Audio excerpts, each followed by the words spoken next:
Some people think that sweeteners and Coke Zero are bad for you. I don't believe that. As a net effect, it's a positive. Would you either choose between green tea, coffee, and Coke Zero? Green tea and coffee are probably better. Lemon water is probably better.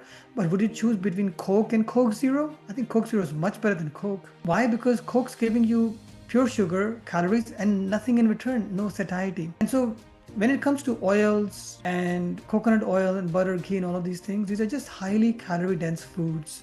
And you have to minimize. On one of my blogs, which is the products for weight loss blog, I have a spray that I use in my house.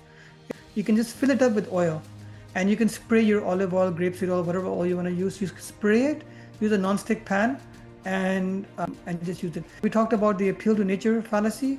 There's one more fallacy you have to be very careful of, which is chemophobia. Just being afraid of technical terms and being afraid of chemicals. All those people who walk around saying, oh, this has got this chemical, this has got that chemical. Be careful. A lot of them are spreading misinformation. You know, people on YouTube, like there's a guy called Bobby Parrish who just goes around supermarkets and telling people not to eat this and not to eat that. Most of it is misinformation. The people who are warning you around non-stick cookware, the benefit you'll get by being able to cook food without adding a whole bunch of calories with oil outstrips any potential downside of that non-stick cook. Similar with aspartame or Coke Zero. The benefit of not consuming those 150, 200 calories of calories with no satiety and no nutrition in return outstrips the potential downsides of aspartame or sweeteners. I mean, yeah, there is some studies that aspartame can cause trouble, but only if you're a mouse and if you're given the amount of aspartame through your bloodstream, which is equivalent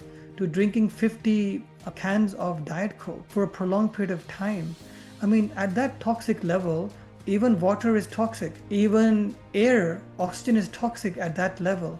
So remember, when it comes to chemophobia, it is the dose which makes the poison. And a lot of people on social media who are scaring people about sweeteners and non-stick cookware, they fall flat when it comes to the dose makes the poison kind of test. And so just be careful about those kinds of things.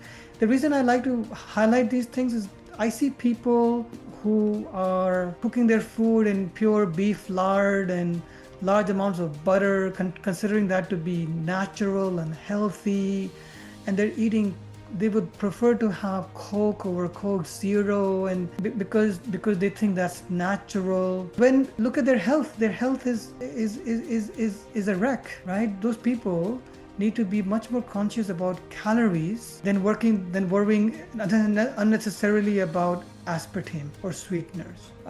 Just an important message, because this is something I see very often.